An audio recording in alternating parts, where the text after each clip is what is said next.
नमस्कार, मैं अनूप कुमार और आपका इस चैनल पे स्वागत है। साथियों, आज हम लोग का विषय है इंडियन फॉरेन पॉलिसी, जिसे हम लोग पिछले 2 क्लास कर चुके हैं। आज ये तीसरा क्लास है इंडियन फॉरेन पॉलिसीज का। आज 10 जनवरी है और बड़ा ही इंपॉर्टेंट डेट है। हम लोग ताशकंद समझौता, जो ताशकंद एग्रीमेंट हुआ था, उसके बारे में चर्चा किया था कि 1966 में हुआ था। 1966 में हुआ था ताशकंद एग्रीमेंट और एक्चुअल में 10 जनवरी को हुआ था, 10 जैन को हुआ था। तो आज 10 जैन है, इसलिए मुझे ध्यान आया, तो इसलिए मैं आपको पुनः बता दे रहा हूं। ताशकंद एग्रीमेंट 10 जनवरी को ही हुआ था और ये ताशकंद एग्रीमेंट जो हुआ था यूएसएसआर के मध्यस्थता में, वहां के प्रधानमंत्री कोशिगन और पाकिस्तान अयूब खान। कोशिगन यूएसएसआर से हैं और भारत से प्रधानमंत्री के तौर पे शास्त्री जी गए हुए हैं। ताशकंद एक शहर का नाम है। आज वर्तमान समय में जो ताशकंद है वो उज्बेकिस्तान का कैपिटल है, राजधानी है। और उस समय में 1966 में ये यूएसएसआर का एक पार्ट था, क्योंकि आपको पता है जब कोल्ड वॉर हुआ था, यूएसए और यूएसएसआर था, तो यूएसएसआर एक बृहद रूप में था जिसका विघटन हो गया था 25 दिसंबर 1991 में, और ये 15 भागों में बिखर गया, टूट गया। तो जब टूटा तो एक रूस बना, जिसको रसिया बोलते हैं, और एक उज्बेकिस्तान, ऐसे यूक्रेन भी एक उसका पार्ट था, टूटा। तो ये सारी घटनाएं आपको कोल्ड वॉर में हमने जाना था। आगे देखते हैं, जो हम लोग पढ़ रहे थे इंडियन फॉरेन पॉलिसीज में, तो यहां आ जाते हैं और हमने शुरुआत किया था नेहरू से, और नेहरू जी की फॉरेन पॉलिसीज। और मैंने आपको बताया था कि भारत के अलग अलग जो प्राइम मिनिस्टर हुए हैं, उन्होंने क्या क्या फॉरेन पॉलिसीज अपनाया है। अगर उसको एक बार विस्तार से पढ़ लिया जाए तो हर देश से रिलेटेड जो भी फॉरेन पॉलिसी है आमतौर पे हमको समझ आ जाएगी, मूल रूप से समझ आ जाएगी। बट अगर वैसा देखा जाए और सारे प्रधानमंत्री की चर्चा किया जाए तो बड़ा समय लग जाएगा, और इतना सीयूटी पीजी में समय होता नहीं है। बट इतना हमको जरूर करना पड़ेगा, जो इंपॉर्टेंट है एटलीस्ट उसको तो देखना पड़ेगा। तो जिसका लीडरशिप बहुत स्ट्रांग रहा है, जैसे नेहरू जी हैं, शास्त्री जी को थोड़ा रख लेते हैं, और इंदिरा गांधी है, राजीव गांधी है। आगे हम बात करें तो सीटीबीटी पे हस्ताक्षर नहीं किए थे देवगौड़ा जी, तो उनको भी शामिल करते हैं। मनमोहन सिंह, एक लंबा समय उन्होंने बिताया, उनको लेते हैं। और वाजपेयी जी, बड़ा अच्छा हृदय, कवि हृदय वाले इंसान, तो उनको कंसीडर करेंगे। और साथ में हम अभी जो वर्तमान समय में है नरेंद्र मोदी, तो इनको अगर हम इतनी फॉरेन पॉलिसीज में क्या क्या स्टेप्स हुए हैं उसको जान ले तो बड़ा अच्छा हो जाएगा। एक क्वेश्चन मैंने ग्रुप में भी डाला था, आप लोग देखा होगा कि अभी जो मुंबई पे अटैक हुआ था पाकिस्तान के द्वारा, उरी में जो अटैक हुआ, तो ये सारे अटैक से रिलेटेड क्वेश्चन 2024 में आ गया था। सीयूटीपीजी 2024 में अटैक से कि कौन सा अटैक कब हुआ है, ये क्वेश्चन आ गया है।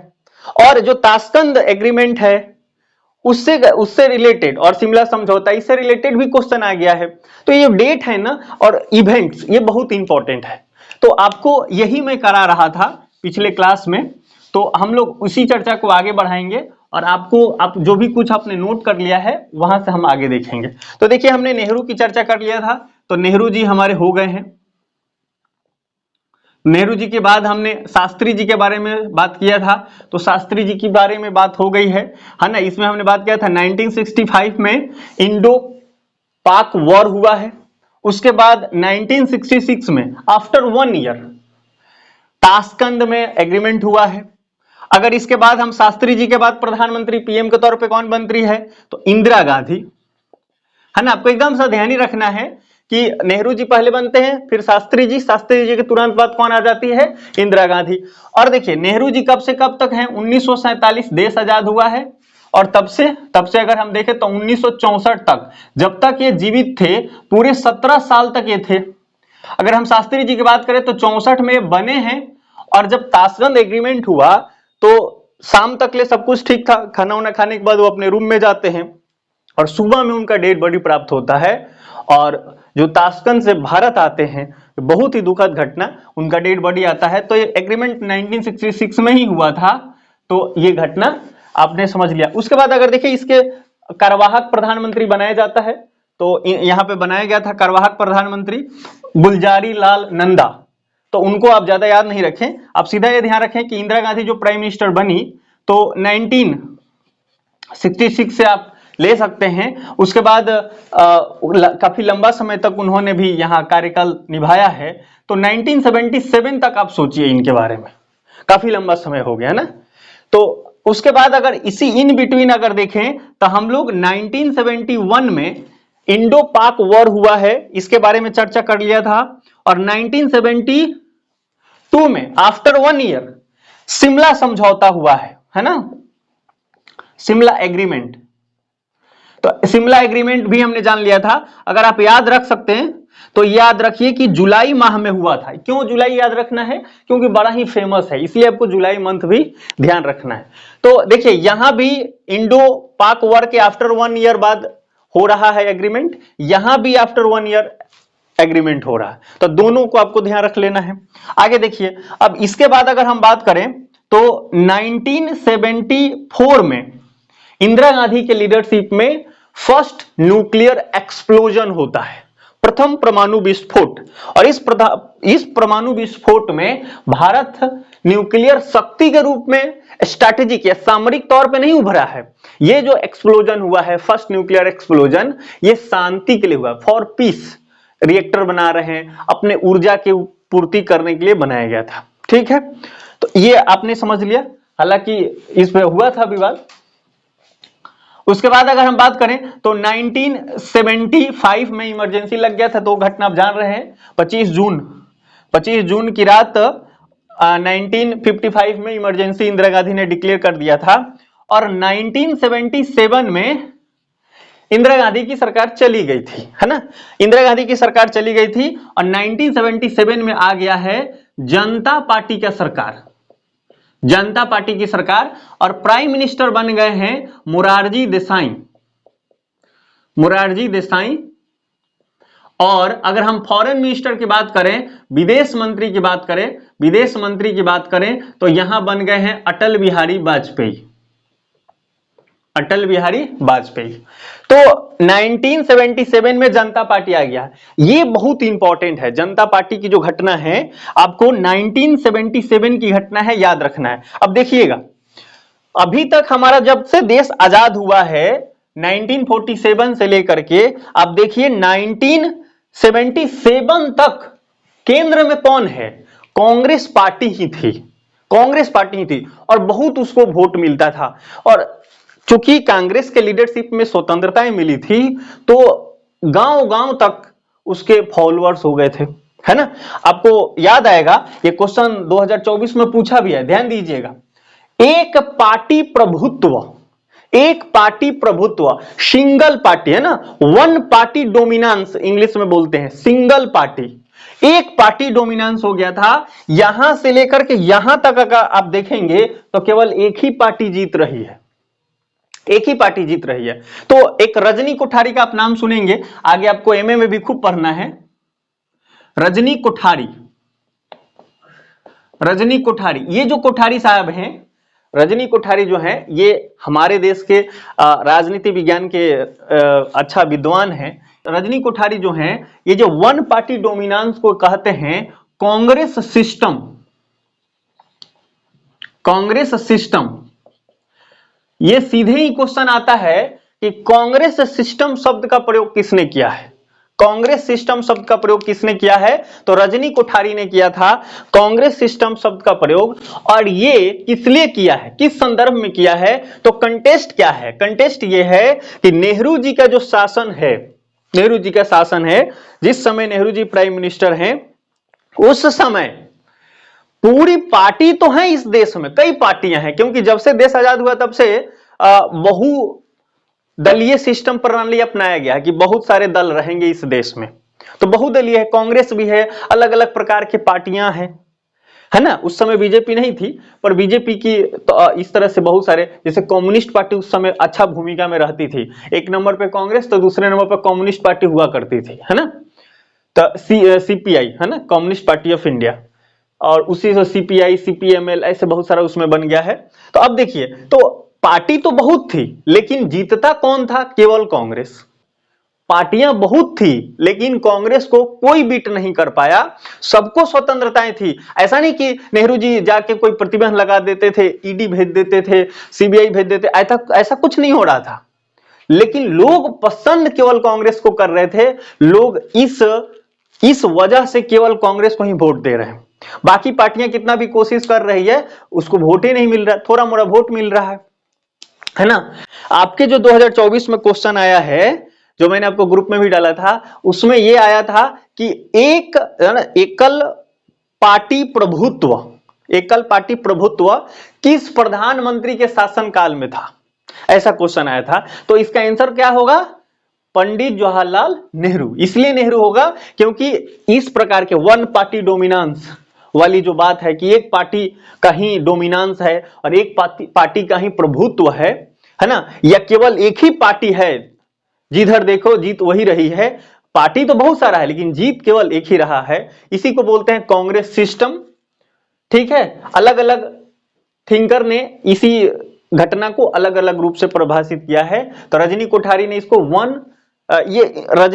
ने इसको कांग्रेस सिस्टम कहा है। ठीक है, तो आपका वो जो क्वेश्चन आया था उसका नेहरू जो उत्तर होगा। तो चलिए अभी हम पुनः यहां आ जाते हैं। 1977 में जनता पार्टी का सरकार आ गया है और ये पहली बार ऐसा पार्टी आया है जो कि कांग्रेस नहीं है। अब ये जो मोरारजी देसाई बने हैं ना, पहले कांग्रेस में थे, लेकिन अभी जो प्राइम मिनिस्टर बने हैं ये कांग्रेस से नहीं बने हैं, ये जनता पार्टी से बने हैं। और ये जनता पार्टी क्या था?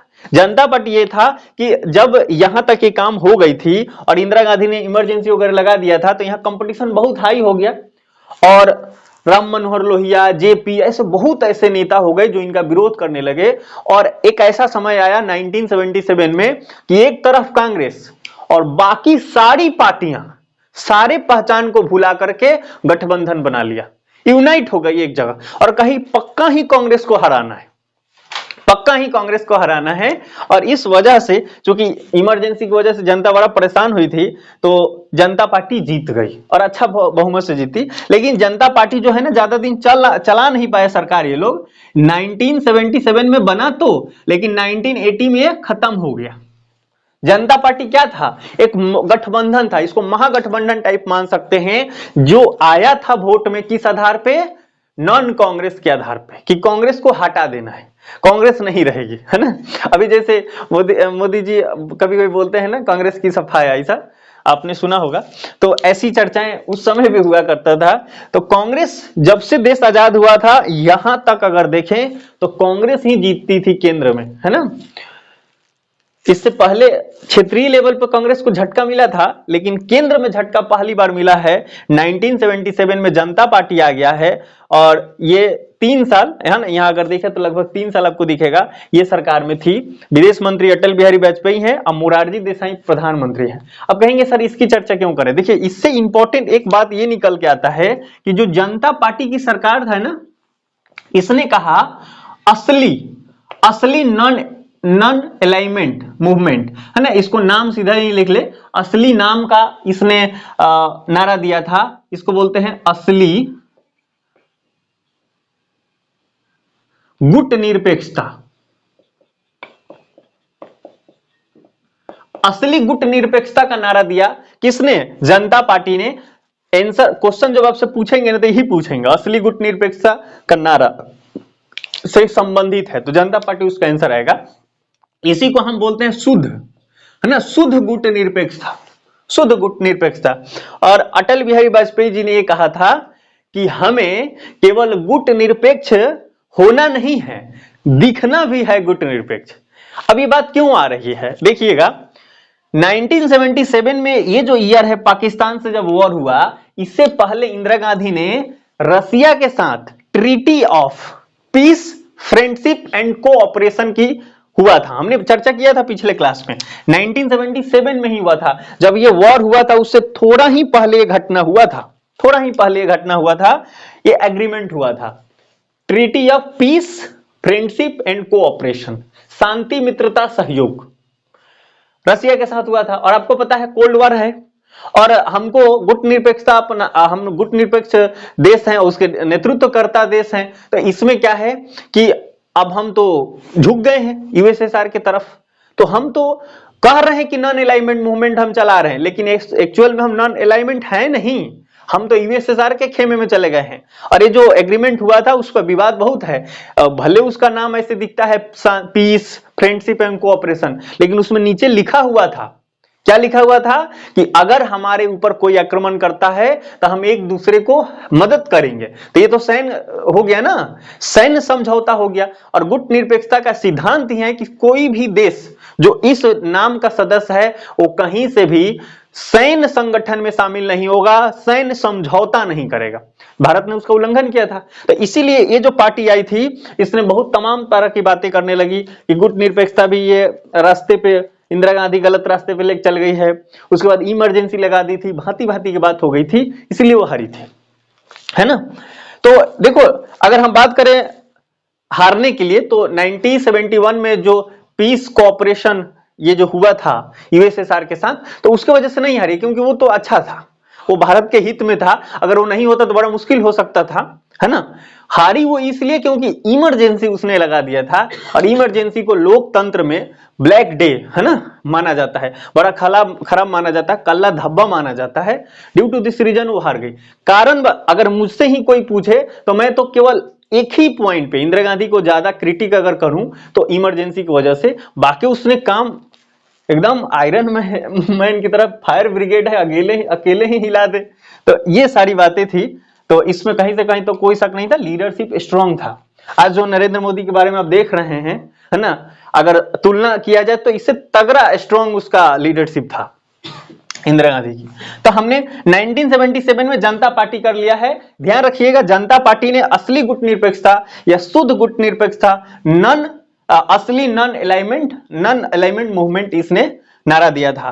क्या हमको गुट निरपेक्ष खाली होना नहीं है, दिखना भी है। ये बातें आपको यहां ध्यान रखना है। चलिए अगर हम इसके बाद बात करें, जब इंदिरा गांधी, अब देखो ये 1980 तक चला है, फिर चुनाव हुआ, क्योंकि ये सरकार चला नहीं पाई तो सरकार गिर गई, तो अब चुनाव हुआ पुनः। तो 1980 में फिर इंदिरा गांधी जीत गई है, 1980 में फिर इंदिरा गांधी जीत गई है। और इंदिरा गांधी जो है 1980 से लेकर के फिर 1984 जब तक वो जीवित हैं, फिर तब तक चल रही हैं। 1980 से 1984 जब तक वो जीवित हैं तब तक वो चल रही हैं। उनको गोली मार दिया गया, तो उसके बाद बन गए हैं कौन, उनके बेटा राजीव गांधी। राजीव गांधी प्रधानमंत्री बन गए हैं, राजीव गांधी प्रधानमंत्री बन गए हैं। अब देखिए, तो 1980 से 84 तक इंदिरा गांधी फिर पुनः आ गई है, और इस समय वो क्षेत्रीयता की दावा कर रही है कि जो साउथ एशिया है इसमें किसी भी जो महाशक्ति है, सुपर पावर है, वो हस्तक्षेप ना करे, ये पूरा एरिया भारत के नियंत्रण में है, ऐसा दावा करती थी, है ना। क्षेत्रीय पहचान या क्षेत्रीयता की दावा या क्षेत्रीय प्रभुत्व की दावा इंदिरा गांधी ने किया। इंदिरा डॉक्ट्रिन की हमने चर्चा किया था, है ना। अब आगे हम बात करेंगे राजीव गांधी का। सबसे पहले तो आपको राजीव गांधी से संबंधित यही बात याद रखना है, ये बड़ा विजनरी आदमी थे। तकनीक के बारे में इन्होंने सबसे पहली बार काम किया। तकनीक, इन्होंने कंप्यूटर भारत में लाने की बारे में, मतलब विदेशों में तो आ गया था पर भारत में नहीं आ रहा था, और बड़ा इनका विरोध हो रहा था कि कंप्यूटर आ जाएगा तो सारे लोग बेरोजगार हो जाएंगे, है ना। और आज देखो सारा काम कंप्यूटर से हो रहा है ना।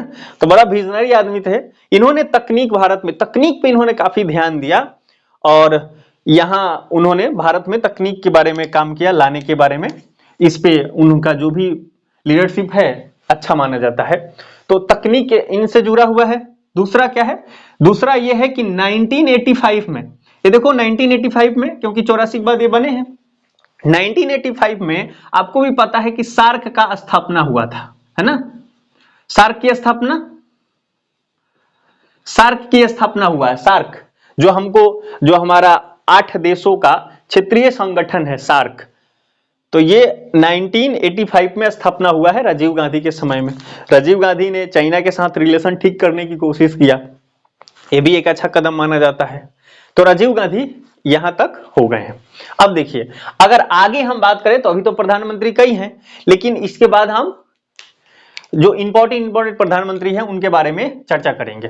तो होपफुली आप इतना नोट कर लिए हैं। आज के क्लास में जो पहले आप नहीं नोट किए हैं वो क्या क्या है, आज के क्लास में आपको नोट करना, ये जनता पार्टी, असली गुट निरपेक्षता और राजीव गांधी के संबंधित तकनीक पे उन्होंने काम किया और सार्क संगठन के एस्टेब्लिशमेंट में उन्होंने ध्यान दिया।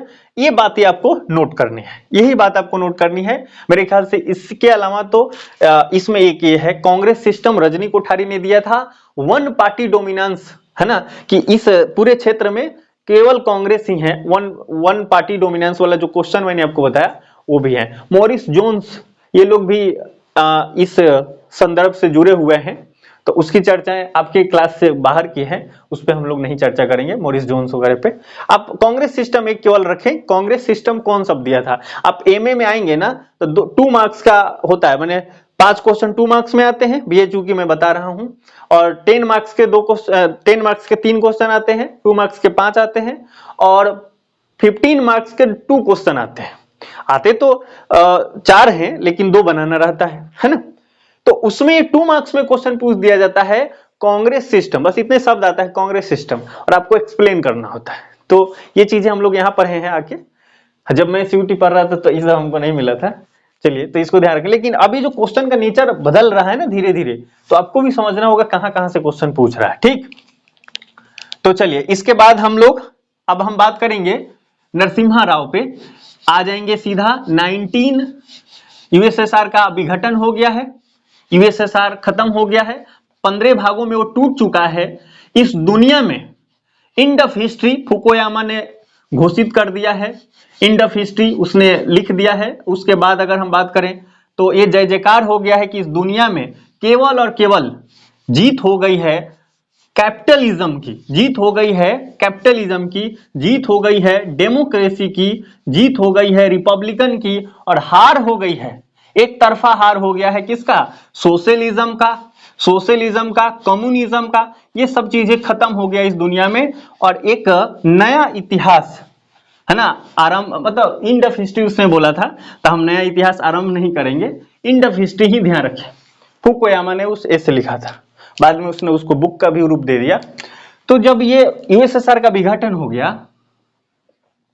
है ना, यूएसएसआर का विघटन हो गया, तो एलपीजी का दौर शुरू हुआ। एलपीजी, ये एलपीजी गैस नहीं है, ये लिबरलाइजेशन, प्राइवेटाइजेशन और ग्लोबलाइजेशन है ना, उदारीकरण, निजीकरण और वैश्वीकरण।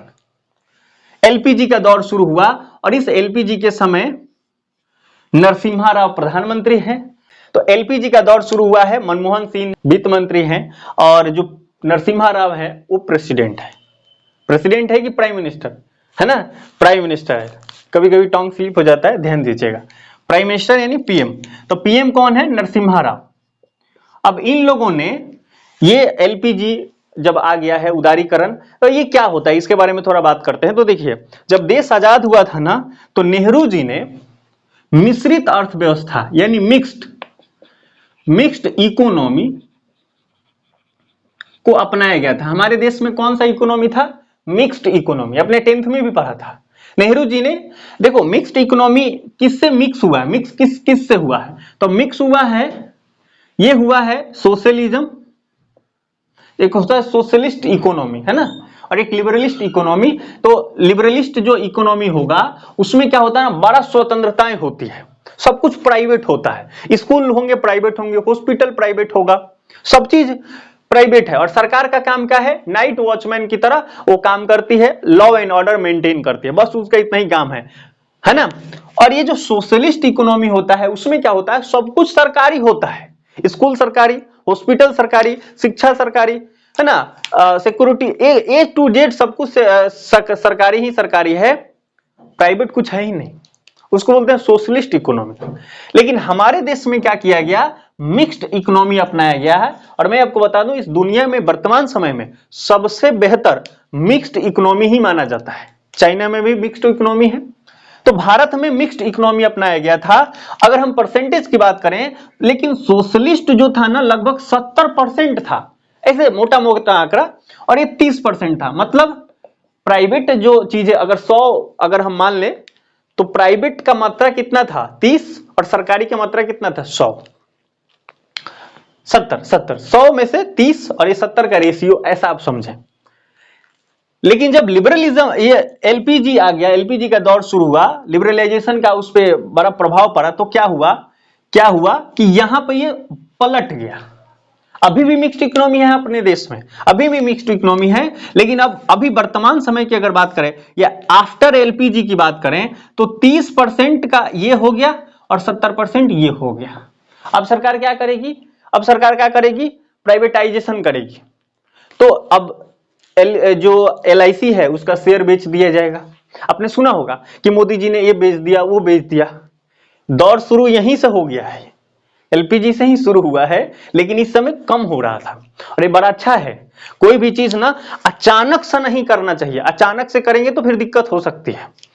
तो अगर हम कैलकुलेटिव रिस्क लेते हैं तो चीजों को धीरे धीरे करते हैं। देखो, अगर सिस्टम है, पहले सब कुछ सरकारी है, अब आपको प्राइवेट करना है तो क्या करना होगा? मैंने पहले से सोशलिस्ट इकोनॉमी है और आप लिबरलिस्ट इकोनॉमी में जा रहे हैं, तो क्या करिए? थोड़ा थोड़ा लिबरलिस्ट होइए। एकदम सा हो जाएंगे तो फिर दिक्कत है, कंट्रोल नहीं होगा। USSR का जब विघटन हुआ तो वहां पे जितनी सारी सरकारी संपत्तियां थी, कंपनियां थी, कॉलेज यूनिवर्सिटीज थे, वो सब कुछ कौड़ियों के मोल में बेच दिया गया, बोली लगा दी गई, है ना? ऐसा होता है। लेकिन भारत ने ये गलती नहीं किया। भारत ने क्या किया? LPG तो एक्सेप्ट किया, लेकिन उसने देखा कि कहां कहां हमारे देश के उद्योगपति हैं, उस चीजों को पहले तत्काल रूप से किसको खोला जा सकता है उसको प्राइवेट किया, फिर धीरे धीरे उस पर काम किया, फिर चीजों को प्राइवेट किया। LIC एक बार 100% नहीं बेच दिया है, LIC का थोड़ा सा परसेंटेज बेचा है, कुछ दिन बाद और थोड़ा बेच दिया जाएगा। ये LPG होता है ना? तो हमारे देश में ये बहुत अच्छा कदम है कि धीरे धीरे धीरे प्राइवेटाइजेशन किया गया। ये नहीं कि कल से सब सरकारी और आज से सब प्राइवेट, है ना? एक दिन पहले बच्चा सरकारी स्कूल में जा रहा, अगला दिन ना ना पैटर्न सब चेंज हो गया है। अब वो झोला लेके नहीं जाना, बैग लेके जाना है। वहां पे टीचर अलग है, वरना वहां बुढ़िया कोई मैम है, यहाँ पे एकदम 26 साल की कोई मैम है। इस टाइप का एकदम से बदलाव हो गया, ऐसे खतरनाक होता है। ठीक है, तो सोशलिज्म से सीधा एकदम उछाल नहीं करते, थोड़ा थोड़ा, है ना, करते हैं तो अच्छा होता है। भारत ने वही किया, अच्छा हुआ। लेकिन USSR का विघटन हुआ था, और विघटन तो ऐसा हुआ नहीं, कुछ ना कुछ अचानक सी हुई, और पहले तो लगता था सब ठीक ही है। लेकिन अब कोई भी युद्ध में अगर हार जाता है ना, तो सामने वाला बड़ा ही उस पे शोषण करता है और अलग ही व्यवहार करता है। वही उसके साथ हुआ, तो अचानक से सब कुछ बेच दिया गया, बहुत कुछ बेच दिया जाएगा। इस वजह से USSR का विघटन हुआ, तो बहुत सारी चीजें कौड़ियों के मोल में बेच दी गई, है ना? तो भारत ने क्या किया? LPG को एक्सेप्ट किया है। और ये कौन सा दौर है? 1990 आप सोच सकते हैं, पर 25 दिसंबर है, 25 दिसंबर 1991 के बाद USSR का विघटन हुआ है। तो ये तो एक घटना है ही। भारत में एक और प्रॉब्लम आ गया था कि जो बैलेंस ऑफ पावर का दिक्कत आ गया था, कि हम भुगतान नहीं कर पा रहे थे, विदेशों से कोई सामान खरीदना है तो वो नहीं कर पा रहे थे। तो ये जो विश्व लेवल पे जो संस्थाएं होती है ना, IMF, वर्ल्ड बैंक, तो ये लोग दबाव देते हैं कि हम लोन तभी आपको देंगे जब आप ये करेंगे, ऐसा होता है ना? तो ये करना पड़ा। तो LPG की शुरुआत हुई। तो आप सीधा ही आपसे क्वेश्चन क्या पूछेंगे, हमारे देश में LPG यानी ये जो उदारीकरण, निजीकरण और ग्लोबलाइजेशन जो है, या वैश्वीकरण, ये किसके शासन काल में हुआ? तो नरसिम्हा राव याद रहेगा, है ना? इसको आपको ध्यान रखना। अब देखिए, ये घटना के बाद हम एक इंपॉर्टेंट घटना लिख रहे हैं, look east policy. Look east policy ये आया है 1992। ध्यान दीजिएगा, बहुत इंपॉर्टेंट है। लुक ईस्ट पॉलिसी, सीधा ही आपसे पूछ लेंगे लुक ईस्ट पॉलिसी किसके शासनकाल में आया? तो यही दोनों महानुभाव हैं, है ना, Narasimha Rao, Manmohan Singh. Look east policy 1992 में आया है। ये क्या होता है लुक ईस्ट पॉलिसी? ये जो बिजनेस, इसका मूल जो है ना, प्रेस जो बेस था वो इकोनॉमी था, ये इकोनॉमिक था। ऐसा किया गया, व्यापार से संबंधित है, भारत को एथी करना। अब देखो, ये सब ये अपना लिया गया। अब क्या किया गया? इकोनॉमिक रूप से आपको डेवलप होना है, जितना ही अमीर होंगे आपको शक्तिशाली माना जाएगा, है ना? सैनिक बहुत मजबूत है, वो अब मजबूती नहीं। LPG में माना जाता है आर्थिक रूप से आप कितना मजबूत है ना? जैसे आप ही सोचो, कुछ होता है ना कि कोई स्थिति अगर खराब है तो उसको कह दिया जाए गरीब है, तो गरीब ऐसे नहीं कर सकते, गरीब तो केवल अगर देखें तो धन से संबंधित है। आपके पास रुपया नहीं है तो हम ये कह सकते हैं धन के मामले में हम गरीब हैं, बौद्धिक मामले में तो नहीं है। लेकिन अब जहां भी आप पिछड़ते हैं तो सीधा क्या बोल देता है, अरे गरीब है वो, हर मामले में गरीब है ना। तो अभी तक शायद आप नहीं समझ पाए, कोई बात नहीं, वो हमारा विषय भी नहीं है, अब उतना जोर मत डालिए, फ्यूज हो जाएगा। आगे देखिए, लुक ईस्ट पॉलिसी जो है 1992 में आया है, उसका आधार क्या है, इकोनॉमिक है। और इसमें ये किया गया, देखो पूरब पूरब और नीति, तो पूरब की ओर देखो की नीति आया, हिंदी में इसको बोलेंगे पूर्व की ओर देखो की नीति। पूर्व है ना, पूर्व की ओर देखो, पूर्व की ओर देखो की नीति। ये क्या है, पूरब की ओर क्या देखना है, तो आपको पता है ये अपना भारत है, प्यारा सा ये भारत है। तो अगर मैप पे आप देखेंगे तो ये तो वेस्ट है, ये ईस्ट है, कोलकाता साइड में ईस्ट होता है, इधर साउथ होता है, ऊपर नॉर्थ होता है? तो कोलकाता यानी इधर अगर देखें कोलकाता से उधर तो आपको क्या मिलेगा, कंबोडिया इंडोनेशिया उस साइड में वो मिलेंगे, यानी आसियान के देश मिलेंगे, इधर म्यांमार मिलेगा आपको।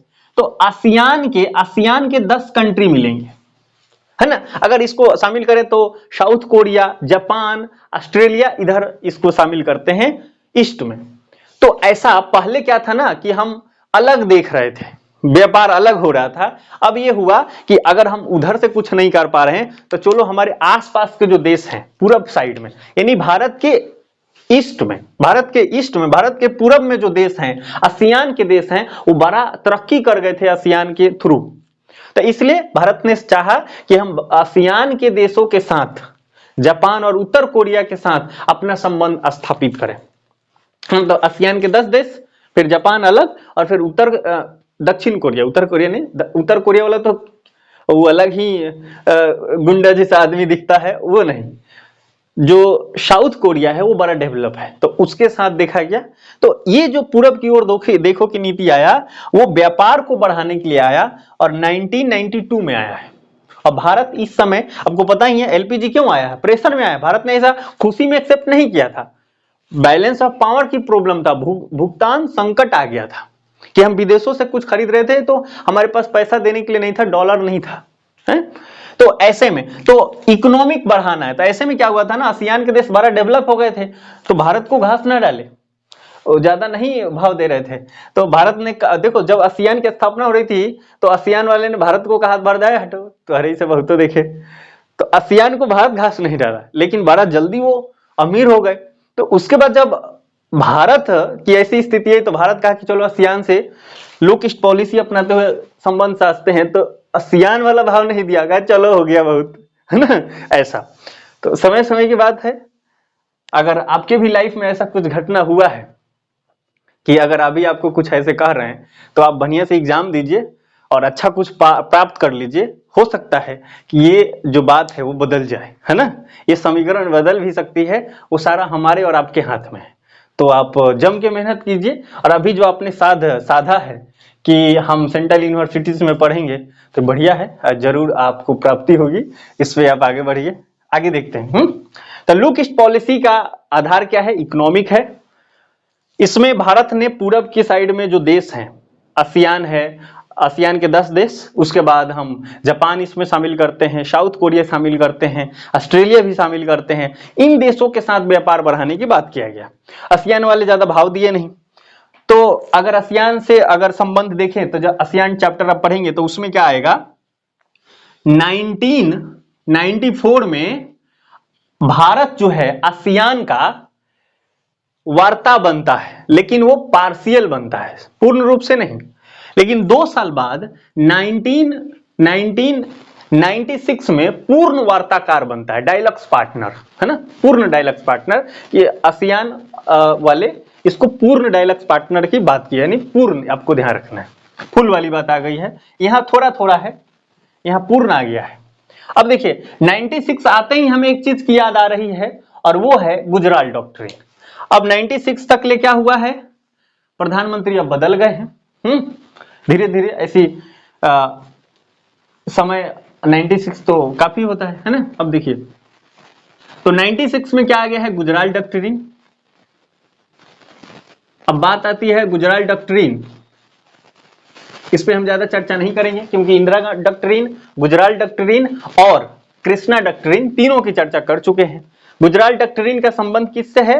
बिग ब्रदर सिंड्रोम खत्म करना है कि ये जो छोटे छोटे देश हैं भारत के आसपास में, पाकिस्तान को छोड़ के, चाइना तो ऐसे भी नहीं है, तो पाकिस्तान और चाइना को छोड़ दिया जाए। तो इन्होंने, गुजराल साहब जब विदेश मंत्री थे, है ना, तो उन्होंने कहा कि हम अपने पड़ोसी देशों के साथ एक तरफा छूट देंगे, थोड़ा मोड़ा घाटा लग जाए तो कोई बात नहीं, इसलिए ताकि ये जो पड़ोसी देश हैं उनको कॉन्फिडेंट में लिया जा सके, उनको लगे कि हाँ भारत है ना। और भारत विदेश नीति के तहत उसने चाहा, क्योंकि ये जो पड़ोसी देश है ना, छोटे छोटे देश है, वो बड़ा डरते थे, सहमते थे, है ना, ये इतना बड़ा देश है ना, तो बिग ब्रदर सिंड्रोम था उनको, है ना। और भारत ने कुछ ऐसा कर भी दिया था। इंदिरा गांधी 1975 में सिक्किम को भारत में मिला लिया था, है ना, ये घटना एक है। और आप देखो 1971 के अगर देखें तो बढ़िया से एक पाकिस्तान दो भाग में टूट गया है, तो ये भी घटना लोगों को भय कर रहा है। राजीव गांधी ने पीस कीपिंग फोर्स श्रीलंका में भेज दिया था, तो छोटे देशों को भय हो गया था। तो इसी भय को दूर करने के लिए गुजराल डॉक्ट्रिन आया था, ये 1996 में आया था। ध्यान रखें 1996 में गुजराल डॉक्ट्रिन। 1996 में और क्या हुआ था? पूर्ण वार्ताकार, वार्ताकार किसके साथ? आसियान के साथ। आसियान के साथ भारत जो है पूर्ण वार्ताकार बन गया है। 1994 में क्या है? आंशिक है, आंशिक वार्ताकार बना हुआ है, यह भी घटना याद है। और 1996 में आपको एक और घटना याद रखना है, CTBT पे भारत ने हस्ताक्षर करने से इंकार कर दिया। भारत ने हस्ताक्षर करने से इंकार कर दिया। आपको यह भी घटना ध्यान रखना है, आपको यह भी घटना ध्यान रखना है, भारत ने हस्ताक्षर करने से इनकार कर दिया है, CTBT पे हस्ताक्षर करने से इनकार कर दिया है। और आपको वीडियो देखना है इस तरह से करके, बड़ा करके थोड़ा, है ना, ताकि सब कुछ दिखे। चलिए आगे हम बात करते हैं। CTBT पे भारत ने हस्ताक्षर करने से इंकार कर दिया है। ये CTBT जो है ना, कॉम्प्रिहेंसिव टेस्ट बैंड ट्रीटी है, फुल फॉर्म ध्यान रखिए तो अच्छा बात है, बाकी आप स्टडी मटेरियल में है ये कॉम्प्रिहेंसिव टेस्ट बैंड ट्रीटी। अब हम क्या चाहेंगे? हम चाहेंगे जो न्यूक्लियर से जुड़ा हुआ जो मामला है उसको एक जगह लिख लिया जाए, आपको बड़ा आसान हो जाएगा, है ना। हम यहां पे लेते हैं या इसको यहां लिख लेते हैं। देखिए अगर हम न्यूक्लियर से जुड़ा हुआ अगर घटना देखें तो 3 घटना है बस, उसको आप एक जगह लिख लें तो अच्छा रहेगा, उसको हम अभी ही समझ लेंगे एक जगह लिख करके। हम लोग न्यूक्लियर से जुड़ा हुआ मामला देख रहे हैं, तो देखिएगा एक है PTBT, एक है PTBT, एक है NPT और एक है CTBT। ठीक, 3 घटना है न्यूक्लियर से जुड़ा हुआ भारत से। 1963 में ये है 1967 में है और ये है 1996 में है। 3 घटना है, PTBT 1963, NPT 1968, CTBT 1966। ये क्या है? PTBT है partial test ban treaty, partial है, पार्शियल टेस्ट बैंड ट्रीटी क्या होता है जानेंगे अभी। NPT क्या है? Nuclear proliferation treaty, non proliferation treaty, nuclear non proliferation treaty. ये क्या है? Comprehensive test ban treaty. Date याद रखना है। अब आते हैं क्या है मतलब।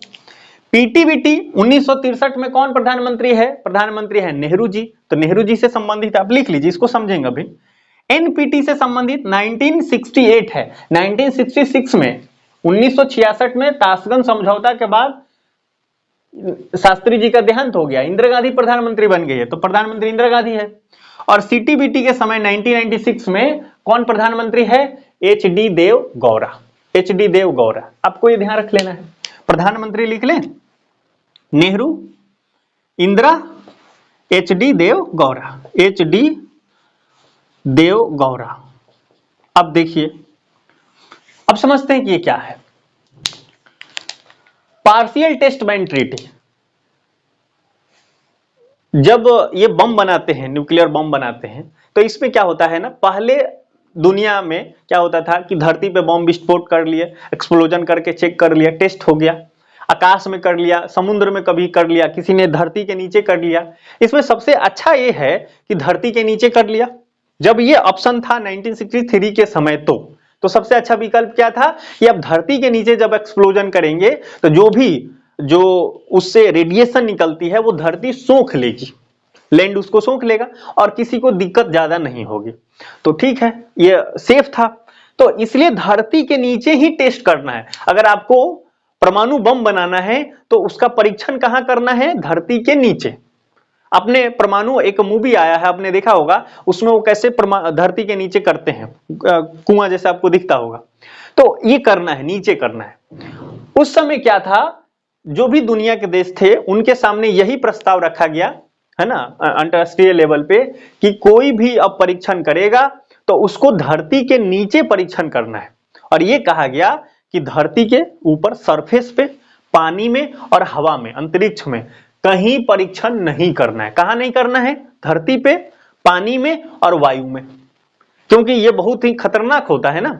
आपने सुना हिरोशिमा और नागासाकी पे यूएसए ने बम पटक दिया 1945 में, कोल्ड वॉर उसके बाद शुरू, मतलब सेकेंड वर्ल्ड वॉर खत्म हो गया 1945 में। तो 1945 की घटना थी। तो कितना, अभी कहते हैं कि वहां अभी भी लोग अपंग पैदा होते हैं, है ना। तो ये बड़ा खतरनाक होता है न्यूक्लियर एक्सप्लोजन। तो उसका जो टेस्ट करते हैं, बनाते हैं, तो उस समय क्या करना है? विस्फोट करना है, उसको चेक करना है। तो यही था कि आप धरती के नीचे कर सकते हैं, धरती के ऊपर सरफेस पे नहीं करेंगे, पानी में नहीं करेंगे और ना ही आप हवा में करेंगे। नेहरू जी ने इस पे साइन कर दिया है। नेहरू जी ने इस पे साइन कर दिया कि हाँ चलो भाई ठीक है।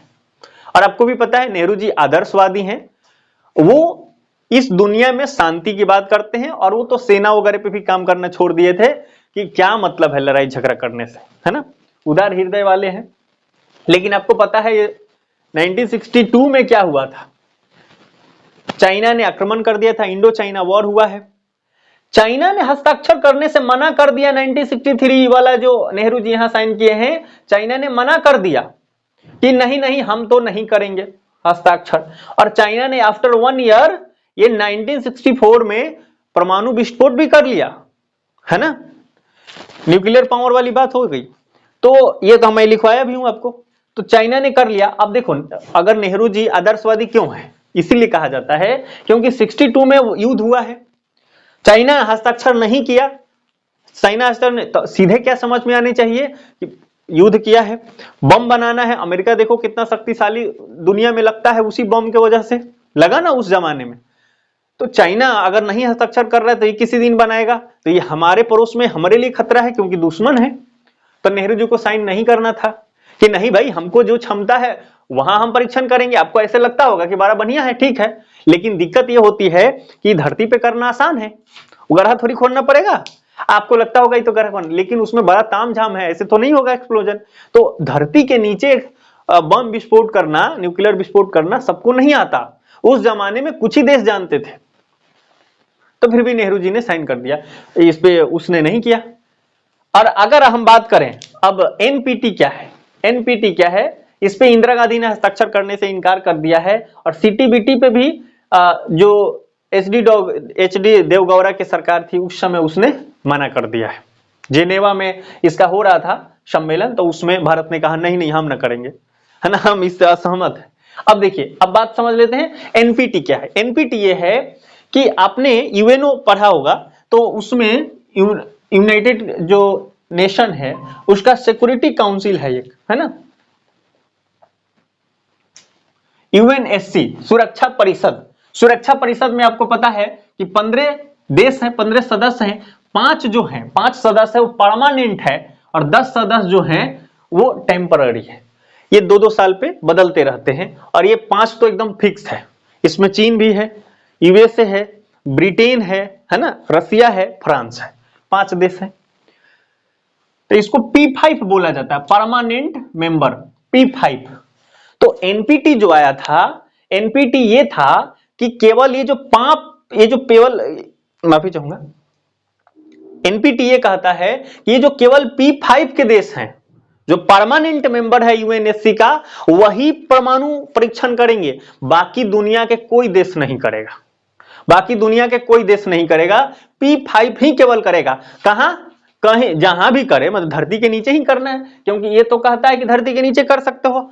ये पर नहीं करेंगे। धरती के नीचे आप कंप्यूटर पे कर लो, लेकिन हवा में नहीं करना है, जल पे नहीं करना है, जल में नहीं करना है, और ना ही धरती के सतह पे करना है। आप नीचे कर सकते हो। कौन कहा था? पीटीबीटी कहा था, पार्शियल टेस्ट बैंड ट्रीटी। इसलिए तो है आंशिक रूप से बैन है, आंशिक रूप से बैन है। 3 ऑप्शन है, धरती के ऊपर नहीं करना है, पानी में नहीं करना, हवा में नहीं करना है। नीचे कर सकते हैं, खोद के करो। अब जो आया है एनपीटी आया है, वो सीधे का आता है जो 5 देश हैं जो परमानेंट मेंबर है यूएनओ के, यूएनएससी के, सुरक्षा परिषद के, वही परीक्षण करेंगे। बाकी दुनिया का कोई देश नहीं परीक्षण करेगा। और ये कहा गया कि बड़ा ही खतरनाक है, सभी देशों के पास परमाणु बम हो गया तो क्या मतलब इन्हीं देशों के पास रहेगा। तो फिर इस पे बात आती है, इंदिरा गांधी ने ऐसा सोचा होगा, अच्छा तुम्हारा कुत्ता टॉमी, हमारा कुत्ता कुत्ता, मतलब तुम्हारा सुरक्षा सुरक्षा और हमारा सुरक्षा कुछ नहीं, ये कौन बात हुआ? तो इंदिरा गांधी उस समय की सरकार ने डिसाइड किया कि ये डिस्क्रिमिनेशन करता है, ये 5 लोगों को सुप्रीम बना देता है, बाकी देश ऐसे। तो इंदिरा गांधी ने डिसाइड किया, उसकी सरकार ने, कि हम इस पे साइन नहीं करेंगे। इसलिए क्योंकि चाइना कर चुका है तो हम पड़ोस में है, हमारे लिए जरूरी है। तो इसलिए इंदिरा गांधी की सरकार ने डिसाइड किया एनपीटी पे, न्यूक्लियर नॉन प्रोलिफरेशन ट्रीटी पे हस्ताक्षर नहीं किया। अब आगे आते हैं, ये सीटीबीटी क्या था? सीटीबीटी 1996 में आया है। एचडी देवगौड़ा की सरकार ने डिसाइड किया कि ये साइन नहीं करेंगे। इसमें क्या हुआ था, जेनेवा में चल रहा था, बातचीत चल रहा था, उसमें ऐसा प्रावधान था सीटीबीटी के समय कि केवल एक देश अगर वीटो किया तो ये लागू नहीं होगा, माने खत्म हो जाएगा। ये भारत ने वीटो कर दिया है ना। तो अब देखिए क्या हुआ था, इसमें ये था कॉम्प्रिहेंसिव टेस्ट बैंड ट्रीटी था, एक कॉम्प्रिहेंसिव है, सबके लिए है। अब कोई परीक्षण नहीं करेगा इस धरती में, मतलब गड्ढा में नहीं, खोद के नहीं करना, हवा में नहीं करना, स्थल पे नहीं करना, कहीं नहीं करना, केवल कहां करना है? कंप्यूटर पे। वेव नापना है, वेव वो जो होते हैं ना तरंग, उसकी गति नाप के, उसकी तीव्रता, फ्रीक्वेंसी जो भी होते हैं, उससे आप विस्फोट करिए, कंप्यूटर पे करिए। तो भारत को तो नहीं आता, टेक्नोलॉजी भारत के पास नहीं है उतना। तो भारत ने कहा ये तो ये भी ये वाला है, डिस्क्रिमिनेशन करता है, आप लोग को पता है तो आप लोग बना लोगे, भारत को नहीं पता, या और देश को तो नहीं पता। तो भारत ने अभी तक ले, भारत ने 64 में किया है, 74 में, 64 में चाइना किया है, 10 साल बाद भारत 74 में। तो 4 पीसफुल है, पीस के लिए है ना, एनर्जी बनाने के लिए, रिएक्टर बनाने के लिए, स्ट्रैटेजिकली थोड़ी किया, बम थोड़ी बनाया है, बम तो बनाना है। और हम कंप्यूटर ऐसे सीखे तो हो गया है ना। राजीव गांधी की सरकार ने चलो कुछ तकनीक लाया है, लेकिन उससे परमाणु विस्फोट तरंग नाप के थोड़ी होगा, उतना डेवलपमेंट नहीं था। तो ये एचडी देवगौड़ा की सरकार ने कहा कि ना ना डिस्क्रिप्शन वाला है, हम तो साइन नहीं करेंगे। तो भारत ने कहा ना ना हम इसमें शामिल ना है, और एक आदमी के ना कहने से प्रस्ताव ही खत्म हो गया। अब सोचिए, पाकिस्तान से पूछा जा रहा है कि बताओ तुम क्या कहते हो, तो पाकिस्तान कहे देखो हम तो बस पेन लेके खड़े हैं, भारत करे हम कर दे, अभी वो खाली उसे लिखवा लो हम कर ले अभी। तो पाकिस्तान भी उसमें शामिल है कि हाँ हम करने के लिए तैयार हैं, लेकिन पहले भारत करो। और उसमें केवल एक तरफा विवाद ये हो गया कि भारत ने केवल और केवल एक देश, उस समय रसिया खुद, यूएसए, सभी देश भारत के खिलाफ हो गए थे, है ना। ये क्या बात हुआ? विश्व शांति की बात आप करते हैं और बताइए। तो ये यथार्थवादी नीति है, रियलिस्ट नीति है कि अपनी सुरक्षा जरूरी है। तो ये कदम उठाया गया और सीटीबीटी पे हस्ताक्षर नहीं हुआ है। पुनः मैं ध्यान दिला देता हूं, पीटीबीटी क्या है? पार्शियल टेस्ट बैंड ट्रीटी है कि धरती के नीचे कर सकते हैं, कहां नहीं करना है? धरती पे नहीं करना है, पानी में नहीं करना है, हवा में नहीं करना। एनपीटी क्या है? Non nuclear non proliferation treaty है, यह कहता है कि केवल P5 के देश, सुरक्षा परिषद के जो 5 अस्थायी सदस्य हैं वही परीक्षण करेंगे और नहीं करेगा कोई। सीटीबीटी क्या है? यह कहता है कि धरती के नीचे भी नहीं करना, उसके बाद सतह पे नहीं करना, पानी में नहीं करना, हवा में नहीं करना, कहीं नहीं करना, है ना। कहां करना भाई, है ना। अगर ये सब नहीं करना, फिजिकली कुछ नहीं होगा, अब होगा कंप्यूटर पे, टेक्नोलॉजी से तरंग मापेंगे और उसी से टेस्ट हो जाएगा। तो ये भारत को नहीं आता, तो इसने उस समय भारत ने इसको ना कह दिया, उस समय इंदिरा गांधी ने इसको ना कह दिया। तो आपको इतना सब बात ध्यान रखनी है, बड़ा इंपॉर्टेंट है, इसको याद रखेंगे आप, है ना। जब आप आएंगे ना एमए में, तो हम लोग यहाँ आके पुनः ये सब पढ़े हैं, ठीक। तो इतनी घटनाएं आपको ध्यान रखनी है, तीनों की तीनों हमने आपको बम से रिलेटेड बात बता दिया। अब ये सारी बात के बाद हम पुनः चलेंगे अटल बिहारी वाजपेयी जब प्रधानमंत्री हैं तो पाकिस्तान के साथ विशेष वार्ता क्या हुआ है फॉरेन पॉलिसीज में। और जब हम पाकिस्तान और भारत का जब पढ़ते हैं फॉरेन पॉलिसीज तो उसमें निश्चित रूप से वाजपेयी जी की चर्चा आती है। तो अलग से जो आप सोच रहे हैं ना कि भारत और चाइना का जो फॉरेन पॉलिसीज है वो पढ़ेंगे, तो मैं पढ़ाऊंगा आपको, तो उसमें मैं करा दूंगा, वो बड़ा जल्दी से हो जाएगा क्योंकि ये सारा चीज वहां चर्चा करना है ना। तो पुनः मैं कर लूं या आप अपने से कर लें, वो आपकी इच्छा है ना। समय अगर हम लोग पास, आप सोच सकते हैं कि क्या क्या करना है। ठीक, बाकी यही घटना है, एक एक घटनाएं जो हुई है वो तो मैं आपको ऐसे ही बता दे रहा हूं। ठीक, अब देखिए, अब हम लोग अभी करेंगे वाजपेयी जी की, अटल बिहारी वाजपेयी जी।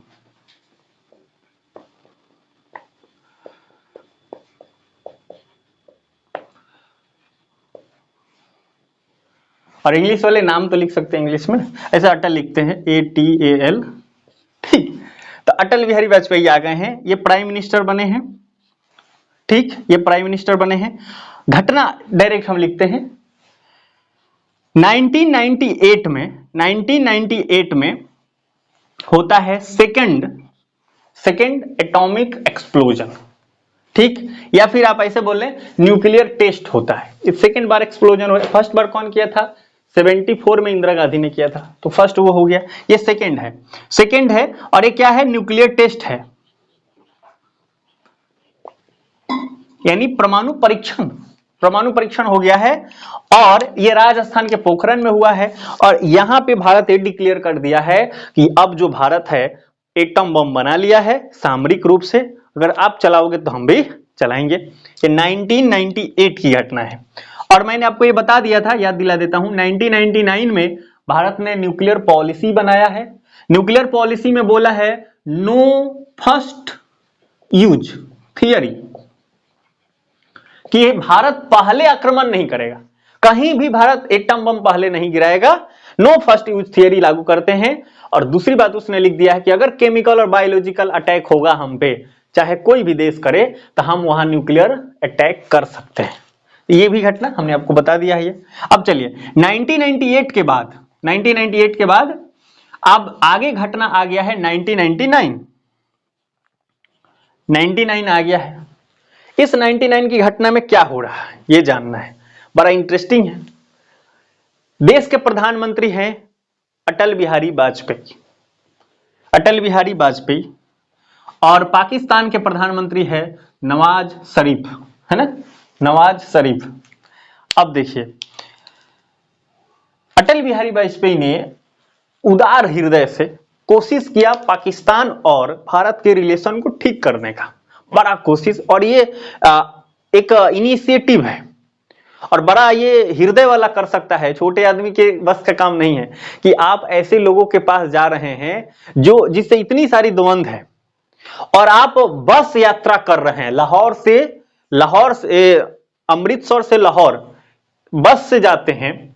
बहुत हृदय की बात है ना, ये थोड़ा मोटा की बात नहीं है। तो बस से जाते हैं, यात्रा करते हैं और ये कोशिश किया जा रहा है कि रिलेशन ठीक हो जाए।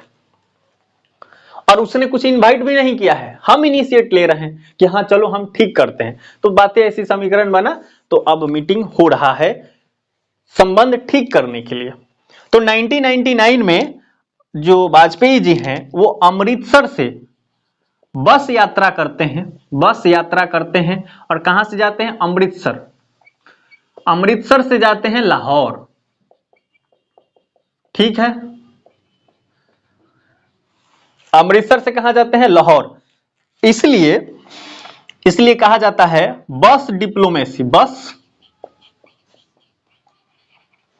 बड़ा ही इंपॉर्टेंट घटना आ गया है, सीधा ही क्वेश्चन पूछ लिया जाए बस डिप्लोमेसी किससे संबंधित है, बस डिप्लोमेसी ये वाजपेयी जी हैं, क्योंकि ये इनका यात्रा किससे हो रहा है, बस से यात्रा हो रहा है। और अमृतसर से कहां जा रहे हैं, लाहौर जा रहे हैं, तो बस से यात्रा हो रहा है। मतलब आप ऐसे कल्पना कीजिए कि वाजपेयी जी बस में बैठ गए हैं और अमृतसर से लाहौर जाने की यात्रा में है। और अमृतसर से लाहौर आपको पता है पंजाब में है अमृतसर, और लाहौर तो वह गेट खुलेगा पहुंच जाएंगे, और नजदीक है ना। बहुत दूर से थके हारे आ रहे हैं 20-25 किलोमीटर से, तो उधर से नवाज शरीफ आ गया है कि सम्मान करना है, और उसके बाद मिल रहे हैं ये लोग। और यही बात आ रही है कि अब रिलेशन ठीक हो जाएगा। सोचिए, लेकिन आपको मैं बता दूं, पाकिस्तान से रिलेशन कोई ठीक कर ही नहीं सकता। दिक्कत वहां क्या है कि पाकिस्तान वो एक आदमी डिसीजन लेने वाला नहीं है। प्राइम मिनिस्टर राजनीतिक है, वहां सेना अलग डिसाइड करती है। सेना तो वहां व्यापार करती है, मार्केटिंग, वहां 400 करोड़ की उसका व्यापार चलता है। सेना का, सेना क्या क्या नहीं कर रही वहां पे, सेना का अलग मामला है, आईएसआई का अलग मामला है। तो एक आदमी के हाथ में अगर शक्ति रहेगा और उससे आप बात कर लेंगे तो ना काम हो पाएगा।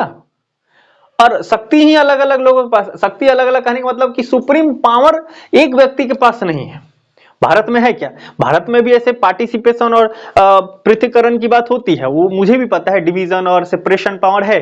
बट अगर गवर्नमेंट जो है वो डिसाइड कर दे कि अब हमको ये करना है, तो सुप्रीम कोर्ट में थोड़ी हस्तक्षेप करेगी। वो तो कानून बनाना है, कानून बनाने से तो सुप्रीम कोर्ट ये कहती है कानून सही बना है कि नहीं, प्रक्रिया ठीक है, और ये कहेगी कि लागू करने का तरीका ठीक है, यही सब देखती है ना।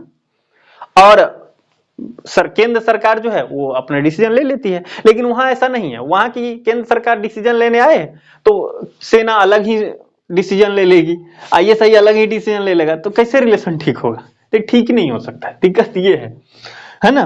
तो बस अब मैं ऐसा क्यों बोल रहा हूं, मैं ऐसा इसलिए बोल रहा हूं क्योंकि 1999 में बस यात्रा, बस डिप्लोमेसी हो रहा है, इधर संबंध ठीक होने की बात हो रही है। और आपको पता है 1999 में ही क्या हो गया है? ये हो गया है कारगिल, कारगिल वॉर हो गया है। ध्यान दीजिए, बस यात्रा उसी समय और कारगिल वॉर भी उसी समय है। आप ऐसे समझिए कि बस यात्रा इधर हो रही है, ये सब लोग मिल रहे हैं, रिलेशन ठीक होने की बात हो रहा है, और सेना जो है उधर आप जम्मू कश्मीर और कारगिल इलाका में अपना एथी भेज करके और वहां अटैक करने और सब की तैयारी में है। तो एक्चुअल में क्या है ना, पाकिस्तान के रग रग में एक एक गड़बड़ी नहीं है, पूरा ही झोल है ना, कपटी पूरे भरे हैं। तो ऐसे गड़बड़ ही गड़बड़ है, क्या ही कर सकते बता। आगे हम लोग ये बात कर रहे थे, थोड़ा सा टेक्निकल ग्लिच आ गया था। हम लोग बात कर रहे थे 2001 की, और इसमें हमने आपको बताया था कि 2001 में आगरा सबमिट हुआ है। आगरा सबमिट,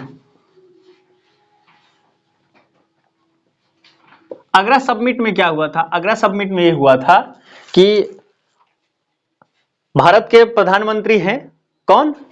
वाजपेयी जी, और वहां मुशर्रफ है, मुशर्रफ सेना अध्यक्ष है और आर्मी है। और आपको पता है वास्तविक शक्ति आर्मी में ही मानी जाती है पाकिस्तान में।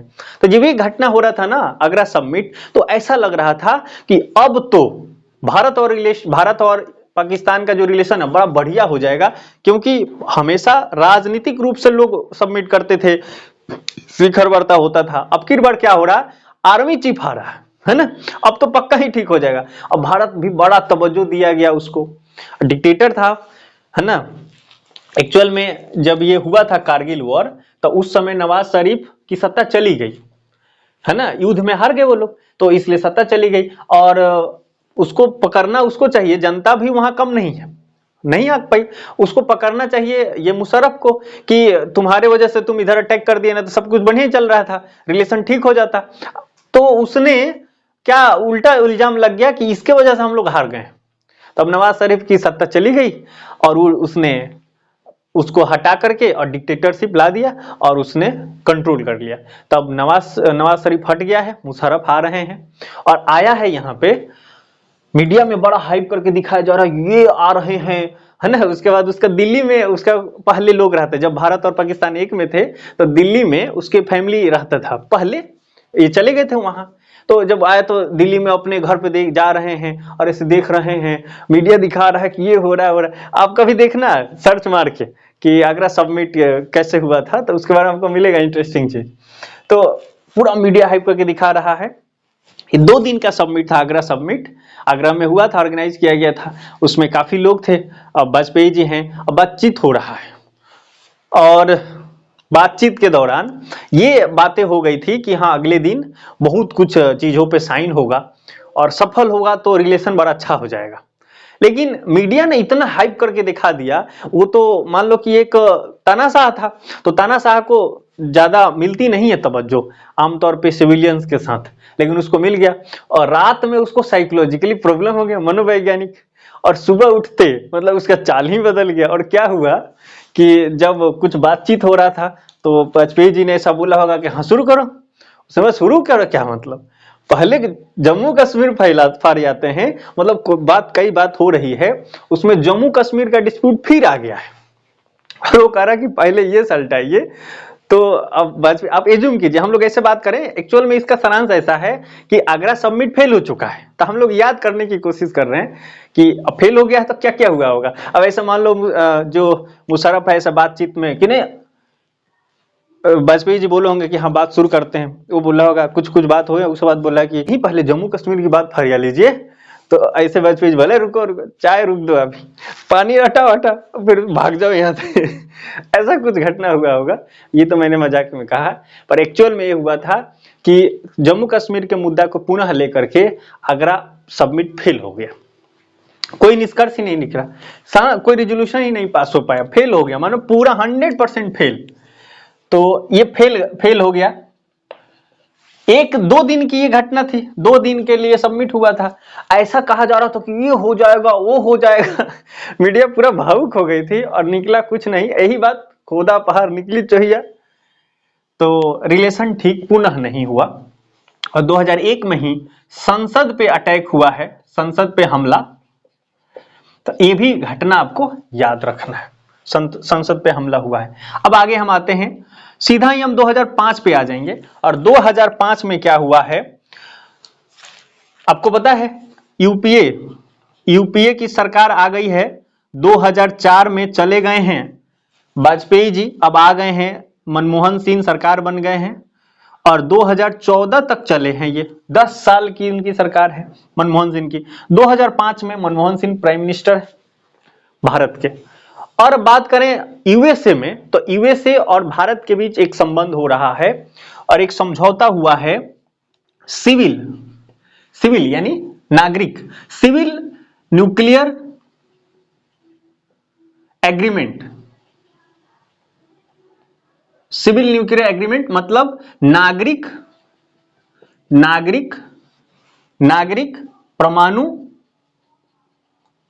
परमाणु समझौता। कब हुआ भाई, ये 2005 में हुआ है। किसके किसके बीच हो रहा है, इंडिया और कौन है, यूएसए। इंडिया और यूएसए के बीच में हुआ है। जब इंडिया यूएस रिलेशन पढ़ेंगे तो उसमें पुनः आएगा, आपको याद आना चाहिए। उस समय मैं बताऊंगा नहीं पूरी घटना, है ना, उसमें मैं बता दूंगा, चिंता न करो। तो civil nuclear agreement India plus US, India और यूएस के बीच हुआ था। नागरिक परमाणु समझौता इसको बोलते हैं, इसमें सिविल लगा हुआ है। सिविल का मतलब अब देखिए, हमने देखा सीटीबीटी 1996 में ये फेल हो गया, भारत ने उसको वीटो कर दिया है। अब इसमें क्या है, 1998 में परीक्षण हो गया है, बम बना लिया है, इस पे बहुत सारे प्रतिबंध लगा दिए गए हैं। तो ये जो है ना P5 के देश हैं, उन्होंने NSG बनाया है, न्यूक्लियर सप्लायर ग्रुप, और आधिकारिक तौर पे ऐसा है कि जो इसमें सदस्य होगा उसी को दुनिया के देश न्यूक्लियर जो मटेरियल है वो देंगे, बाकी नहीं देंगे।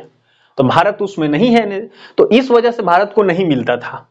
तो भारत ने मनमोहन सिंह के एक बहुत सफल, ये माना जाता है, ये समझौता जो हुआ है बड़ा सफल ये हुआ, देश के लिए बड़ा फायदेमंद रहा कि उन्होंने ये डील कर लिया। ये समझौता की वजह से क्या हुआ, अब अमेरिका भारत को देगा न्यूक्लियर जो भी मटेरियल है वो देगा। एनएसजी का सदस्य नहीं है, कोई बात नहीं, अमेरिका देगा, ऐसा हो गया। अब इससे फायदा क्या हुआ, इंटरनेशनल लेवल पे, चूंकि वो तो सुपर पावर है, इंटरनेशनल लेवल पे मैसेज गया कि नहीं, भारत भी एक जिम्मेदार परमाणु शक्ति है, इससे अलग अलग एग्रीमेंट किया जा सकता है। तो अब क्या हुआ कि अलग अलग देशों से एग्रीमेंट, जहां से जरूरत हो सकती है, जहां से कुछ फायदा हो सकता है, कोशिश किया गया, अलग अलग देश से एग्रीमेंट किया गया, न्यूक्लियर एग्रीमेंट, है ना। तो ये जो सिविल है, लेकिन ध्यान रखना है ये सिविल है ना, स्पष्ट रूप से ध्यान रखना है कि ये सिविल है, बम बनाने के लिए नहीं दिया जाएगा, एनर्जी के लिए दिया जाएगा और निगरानी में होगा ये सब, है ना। तो ये सब बातें इसमें शामिल है। इसको अगर हिंदी में लिखते हैं ना तो असैन्य भी लिखते हैं, सैन्य, असैन्य है, सैन्य नहीं है। मतलब बम बनाने के लिए न्यूक्लियर मटेरियल नहीं मिल रहा है, बम नहीं बना सकते, ये निगरानी, बम नहीं बना सकते, क्या बनाएंगे? आप अपने ऊर्जा के लिए उपयोग कीजिए, रिएक्टर में इसका उपयोग कीजिए, हम न्यूक्लियर मटेरियल आपको दे सकते हैं, ठीक है।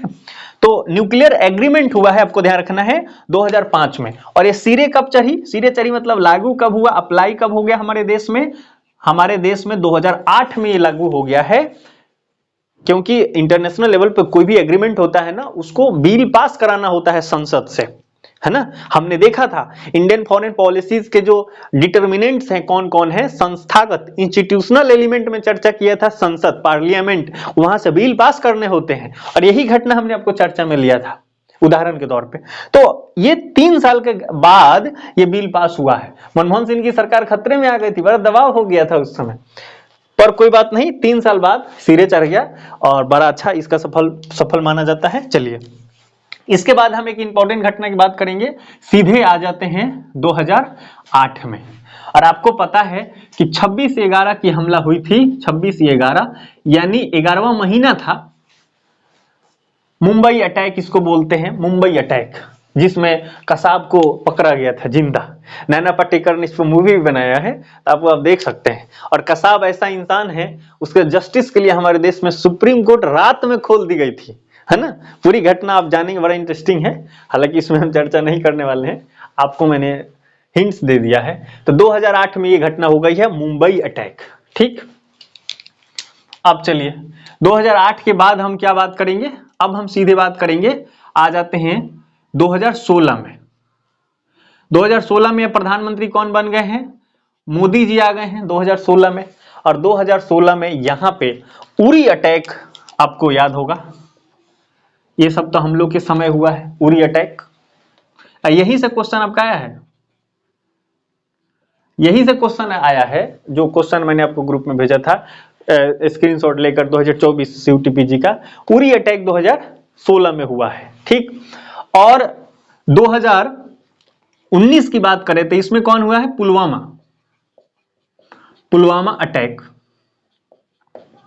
पुलवामा अटैक हुआ है 2019 में। अच्छा, ये तो अटैक हुआ, तो भारत ने भी तो रिएक्शन दिया होगा। तो रिएक्शन किस रूप में दिया? Surgical strike. तो भारत ने सर्जिकल स्ट्राइक किया है। इसमें एक चीज और आपको लिख लेना है, उरी हमला में ही ना एक पठानकोट भी इसमें एक हुआ था, पठानकोट, इससे इस यहां भी एक संबंधित है, पठानकोट हमला इसको बोलते हैं, पठानकोट हमला। ये देखिए, दोनों पाकिस्तान ने किया है भारत पे, पठानकोट हमला किया है और उरी अटैक किया है। इसके प्रतिक्रिया में भारत ने पीओके सर्जिकल स्ट्राइक किया है, PoK surgical strike, PoK surgical strike ये भारत ने किया है, पीओके सर्जिकल स्ट्राइक। और पुलवामा अटैक हुआ है, तो पुलवामा अटैक तो हम लोग के समय है ना। इसमें पुलवामा अटैक ने भारत ने रिप्लाई में क्या किया है? भारत ने किया है Balakot, Balakot surgical strike, surgical strike. इतनी घटना आपको एकदम याद रखनी है, इतनी घटना आपको याद रखनी है ना। और अगर यहां देखें, इसके इन बिटवीन आप यहां लिख लीजिए, 2014 में जब मोदी जी आ गए हैं तो एक्ट ईस्ट पॉलिसी लागू कर दिया है उन्होंने। एक्ट ईस्ट पॉलिसी क्या है? जो लुक ईस्ट पॉलिसी था उसी को एक्ट ईस्ट पॉलिसी बना दिया गया है। लुक ईस्ट पॉलिसी का आधार क्या था? आर्थिक, इकोनॉमिक हमने बताया था, इसमें सब आ गया है, सांस्कृतिक भी आ गया है, सांस्कृतिक चीजों पे भी ध्यान दिया गया है, यानी ये बड़ा व्यापक है। एक्ट ईस्ट पॉलिसी, सीधा ही क्वेश्चन पूछेंगे, एक्ट ईस्ट पॉलिसी किस प्राइम मिनिस्टर के समय आया है? तो नरेंद्र मोदी है यहाँ पे, ठीक। और नरेंद्र मोदी से संबंधित आपको और ध्यान रखना चाहिए, उनका है फास्ट ट्रैक, है ना। हम ऐसे जो प्राइम मिनिस्टर लिख रहे थे उस तरह से अगर लिख के और करते तो अच्छा होता, बड़ा समय कम है। फास्ट ट्रैक, आप मोदी जी से संबंधित आप एक लिख लेंगे, ये मोदी जी से है ना, मोदी हमने ऐसा लिख दिया है। और यहीं से 2-3 घटनाएं लिख देते हैं। तो ये 2014 की घटना है मोदी जी से रिलेटेड। और उसके बाद हम एक घटना लिख रहे हैं, उनका एक डिप्लोमेसी है, fast track, fast track diplomacy, fast track diplomacy. और मोदी से ही जुड़ा है पारा डिप्लोमेसी, पारा डिप्लोमेसी। देखिए, अब आपको याद है बस डिप्लोमेसी कौन किया है? बस डिप्लोमेसी किए हैं Vajpayee ji. Fast track diplomacy कौन है? नरेंद्र मोदी से जुड़ा हुआ है। पारा डिप्लोमेसी क्या है? ये पारा डिप्लोमेसी नरेंद्र मोदी से संबंधित है। क्वेश्चन कितना बढ़िया बन जाएगा, 2 खामा दे दे, एक की ओर फास्ट ट्रैक डिप्लोमेसी, पारा डिप्लोमेसी, हार्ड पावर डिप्लोमेसी, उसके बाद बस डिप्लोमेसी, इधर प्राइम मिनिस्टर का नाम दे दे, कितना बढ़िया क्वेश्चन बन जाएगा, सोच के देखिए, है ना। तो इसको आप ध्यान रखिए। पारा डिप्लोमेसी क्या होता है? इसमें यह होता है कि ट्विंस सिटी बनाया जाता है, ट्विंस सिटी बनाया जाता है, यानी अपने देश में एक शहर है, विदेशों के शहर में, है ना, उसी के तर्ज पे डेवलप किया जाता है। तो इसमें ट्विंस सिटी का कंसेप्ट होता है। पारा डिप्लोमेसी के अकॉर्डिंग हम क्या लाते हैं? ट्विंस ट्विंस ट्विंस लाते हैं टाउन, ट्विंस टाउन, जुड़वा जुड़वा शहर बनाया जाता है, जुड़वा शहर, जुड़वा शहर डेवलप किया जाता है, जुड़वा शहर डेवलप किया जाता है। ठीक है, तो आपको ध्यान रखना है, जुड़वा शहर, जुड़वा शहर बनाया जाता है। अगर एग्जाम्पल के तौर पे अगर हम लोग लिखना चाहें तो हम इसमें लिख सकते हैं कि जैसे मुंबई के तर्ज पे मुंबई और संघाई दोनों को ट्विन शहर बनाने की बात हुई, और वाराणसी जो शहर है यूपी का, जापान के शहर क्योटो के दोनों को ट्विंस बनाया जाएगा। तो ये ना रिलेशन ठीक करने का एक तरीका होता है, तो इसको आप जानेंगे। पारा डिप्लोमेसी अब सीधा ही याद रखिए, fast track diplomacy Modi ji से जुड़ा है, बस डिप्लोमेसी वाजपेयी जी से जुड़ा है, और हार्ड पावर डिप्लोमेसी ये किससे जुड़ा है? हार्ड पावर डिप्लोमेसी जुड़ा है इंदिरा गांधी से, हार्ड पावर डिप्लोमेसी जुड़ा है इंदिरा गांधी से। तो अब हम ना अगर डिप्लोमेसी अगर लिखना चाहें तो आप सीधा ही लिख सकते हैं, बड़ा इंपॉर्टेंट रहेगा। अगर एक क्वेश्चन अगर इस तरह से बना दिया जाए तो आप एकदम टेबल करके याद रखें, है ना। लिस्ट 1 और लिस्ट 2 है, हम डायरेक्ट लिख देते हैं, आपको याद रखना है नोट्स के तौर पे। हमने लिख दिया hard power, HARD, hard power diplomacy. ये कौन है? इंदिरा गांधी। उनका जो डिप्लोमेसी था ना, हार्ड पावर था, है ना। और सॉफ्ट पावर डिप्लोमेसी आता है, ये नरसिम्हा राव से जुड़ा है, और कहा जाता है नरसिम्हा राव के बाद के जो भी डिप्लोमेसी हुआ है उसको सॉफ्ट पावर माना जाता है ना। नेहरू जी का भी सॉफ्ट पावर ही होगा, लेकिन क्वेश्चन आने की अगर बात होती है तो हार्ड पावर काउंट होता है। सॉफ्ट पावर में यहां आ जाता है नरसिम्हा राव, नरसिम्हा राव से, और उसके बाद। लेकिन अगर मोदी जी का देखा जाए ना तो बड़ा स्मार्ट पावर डिप्लोमेसी है, वो सॉफ्ट पावर नहीं है, उसमें सॉफ्ट भी है और हार्ड भी, दोनों को मिश्रण है, तो उसको स्मार्ट पावर डिप्लोमेसी बोला जाता है। लेकिन आगे हम देखते हैं उसको छोड़ के बस डिप्लोमेसी। बस डिप्लोमेसी, बस डिप्लोमेसी जो जुड़ा है वह वाजपेयी जी से जुड़ा है, वाजपेयी जी है बस पावर बस वाला। आगे हम देखते हैं fast track, fast track diplomacy, और हमने बात कर लिया पारा डिप्लोमेसी।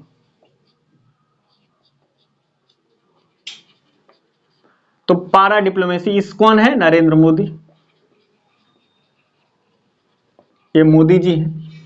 अब देखिए बड़ा ही इंपॉर्टेंट हो गया ये, अगर आपसे सीधा ही क्वेश्चन आ जाए तो मैंने एक जगह लिख लिया है, लेकिन दो ऐसे एक चार्ट बनाकर, चार्ट 1 चार्ट 2 करके, ABC और 1 2 3 ऐसे करके मैच कराने के लिए यहाँ कुट बना के दिया जा सकता है कि कौन किससे संबंधित है, सही कौन है, कई को सही है, ऐसा बड़ा इंटरेस्टिंग क्वेश्चन हो जाए। ध्यान रखिए, याद रखना है आपको। Hard power diplomacy Indira Gandhi से संबंधित है, इंदिरा गांधी ने यूज किया था इस डिप्लोमेसी को। Soft power diplomacy Narasimha Rao और उसके बाद की सरकार को कहा जाता है। बस डिप्लोमेसी वाजपेयी जी अमृतसर से लाहौर जा रहे हैं बस के द्वारा, तो बस डिप्लोमेसी उसको बोलते हैं। अब फास्ट ट्रैक डिप्लोमेसी और पारा डिप्लोमेसी नरेंद्र मोदी से जुड़ा है। पारा डिप्लोमेसी में क्या किया जाता है? ट्विंस सिटी बनाया जाता है, जुड़वा शहर बनाया जाता है ना। जैसे मुंबई शहर और संघाई शहर, ट्विन सिटी बनाने की बात हो रही है। वाराणसी शहर और क्योटो शहर, जापान का है क्योटो, और अपने संघाई हमने बोला मुंबई और संघाई, तो संघाई तो चीन का है, और क्योटो कहां का है? जापान का है। तो वाराणसी और क्योटो ये दोनों शहर को ट्विन शहर बनाने की बात हो रही है। इससे रिलेशन बड़ा अच्छा हो जाता है। रिलेशन ठीक करने का अलग अलग तरीका होता है, तो ये डिप्लोमेसी आपको ध्यान रखना है, बड़ा इंपॉर्टेंट है। अभी हमने मोटे तौर पे एक एक प्रधानमंत्री से जुड़ा हुआ एक एक घटनाएं देख लिया है ना। अगर इसमें नरेंद्र मोदी से जुड़ा एक और घटना लिख लेते हैं। एक डोकलाम विवाद हुआ था, 2017 में डोकलाम विवाद, इंग्लिश में बोलेंगे डोकलाम कॉन्फ्लिक्ट। डोकलाम कॉन्फ्लिक्ट कब हुआ था? 2017 में। डोकलाम कॉन्फ्लिक्ट, डोकलाम जगह का नाम है ना। समय नहीं है इस पे और हम लोग चर्चा कर लेते। तो हमने मोटे तौर पे सब कुछ चर्चा कर लिया है। अगर जो 2024 में आया है क्वेश्चन, 3 क्वेश्चन इससे जुड़े हुए हमने आपको भेजा था, ये सारे क्वेश्चन इससे बन जाएंगे। अभी जो हमने चर्चा कर लिया है पिछले 3 क्लासेस में। अब आगे की क्लासेस आप लोग को डिसाइड करना है, आप लोग हमें सूचित कर देंगे या हम कल जो मेंटरशिप की क्लास है उसमें चर्चा हो जाएंगी। अगर सबने सहमति दिया तो अब हम लोग इंडिविजुअली एक एक देश की डिप्लोमेसी पढ़ लेंगे, रिलेशन पढ़ लेंगे। पाकिस्तान के साथ क्या है, चाइना के साथ क्या है, या फिर यूएसए के साथ क्या है। तो उसमें डिप्लोमेसी में क्या होता है या रिलेशन जब हम पढ़ते हैं तो उसमें क्या होता है, पर्टिकुलर देश के साथ पढ़ते हैं तो उसमें यही होता है कि उस देश के साथ अच्छा क्या हुआ है, बुरा क्या हुआ है। अब चीन के साथ जब हम पढ़ेंगे तो क्या पढ़ेंगे कि क्या क्या घटनाएं हुई हैं। तो वही चीन जब स्वतंत्र हुआ, भारत भी स्वतंत्र, उसी के समय अंतराल में देखें 1949 में हुआ, 1947 में ये हुआ है, नेहरू जी यहाँ पे हैं, वहां पे माओ सेतुंग है। ऐसी घटनाएं आगे बढ़ेगी, फिर 1954 आ जाएगा, उसमें पंचशील की चर्चा हो जाएगी, दलाई लामा भारत आ जाएंगे, है ना। फिर 1962 में अटैक हो जाएगा, एक घटनाएं की बात होगी। और उसके बाद राजीव गांधी ने रिलेशन ठीक करने की कोशिश किया तो फिर थोड़ा सी चर्चा वहां पे आएगी। और ऐसे ऐसे आगे बढ़ते बढ़ते फिर नरेंद्र मोदी तक पहुंचेंगे और डोकलाम विवाद, डोकलाम कॉन्फ्लिक्ट है 2017 की, उसकी चर्चा हो जाएगी। तो ये एक रिलेशन के तौर पर देखते हैं। लेकिन जब पाकिस्तान से जब चर्चा होगी तो क्या होगी, वही ये सारी बातें होते होते अब 1965 तक पहुंचेंगे। फिर ताशकंद समझौता, ताशकंद एग्रीमेंट होगा। फिर 1971 में इंदिरा गांधी और पाकिस्तान ईस्ट और वेस्ट दोनों अलग हो जाएंगे, शिमला समझौता होगा। यही घटनाएं आगे बढ़ती जाएगी और फिर इसको आगे बढ़ाते बढ़ाते हम लोग संसद में या बस डिप्लोमेसी जो हुआ है वो सब चर्चा करेंगे। फिर संसद पे अटैक हुआ है, मुंबई अटैक हुआ है, और आगे हम देखें तो पुलवामा, उरी, ये सारी जो घटनाएं हुई है यही है। तो अच्छा क्या हुआ है और बुरा क्या हुआ है, इसी को हम एक देश के जब पर्टिकुलरली रिलेशन पढ़ते हैं तो ऐसे ही घटनाओं को ही पढ़ते हैं। अभी इसमें हमने क्या कर लिया है, जो मोटे तौर पे जो बड़ा ही इंपॉर्टेंट है वो सब एक साथ ही देख लिया है कहानी के तौर पे। तो अब आपको आगे डिसाइड करना है, मैं वो कराऊंगा, मैं प्रतिबद्ध हूं वो कराने के लिए। पर अभी हम लोग के लिए करने के लिए और भी बहुत सारे टॉपिक है, अगर आप कहेंगे तो वो सारा हम टॉपिक शुरू कर देंगे और आगे हम लोग इसको बाद में कर लेंगे, ये भी किया जा सकता है। तो चॉइस इज योर। अगर आप कल डिसाइड हम लोग कर लेंगे कि पर्टिकुलर देशों को रिलेशन पढ़ लिया जाए कि नहीं, है ना, तो वो सब चीजें कर सकते हैं, है ना। अभी जाते जाते मैं एक चीज आपको लिखवा देता हूं। 1960 में एक घटना हुई थी, सिंधु जल समझौता, ये आप लिख लीजिए। सिंधु वाटर एग्रीमेंट हुआ है, Sindhu water agreement, Sindhu water agreement 1960 में हुआ है। सिंधु वाटर एग्रीमेंट कट गया क्या? सिंधु वाटर एग्रीमेंट 1960 में हुआ है वर्ल्ड बैंक के साथ, वर्ल्ड बैंक की अध्यक्षता में। वर्ल्ड बैंक हम डेट से ऐसे लिख देते हैं, वर्ल्ड बैंक के मध्यस्थता में सिंधु जल समझौता हुआ है। और सिंधु नदी कहाँ है, पाकिस्तान से होकर बहती है, उस साइड में है, इधर तो आने का कोई चांस नहीं है। तो इसलिए किसके किसके बीच हुआ है, पाक और इंडिया के बीच में। तो ये घटना आपको याद रख लेना है, सिंधु जल समझौता, सिंधु वाटर एग्रीमेंट पाक इंडिया के बीच में हुआ है, वर्ल्ड बैंक मध्यस्थता कर रहा था, 1960 की ये घटना है। सारी घटनाएं अब हम लोग लगभग कर चुके हैं। थोड़ा मोड़ा अगर इधर उधर छूटा होगा तो आप उसको खुद से भी कर सकते हैं, बाकी आगे देखते हैं आपकी क्या रिस्पॉन्स आती है। साथियों मिलते हैं अगले क्लास में, आप रिवाइज करते चलिए। तथ्य याद रखना इतना आसान काम नहीं है, 2 बेर 3 बेर 4 बेर जब आप रिवाइज करेंगे तो ही आपको याद रहेगा, है ना।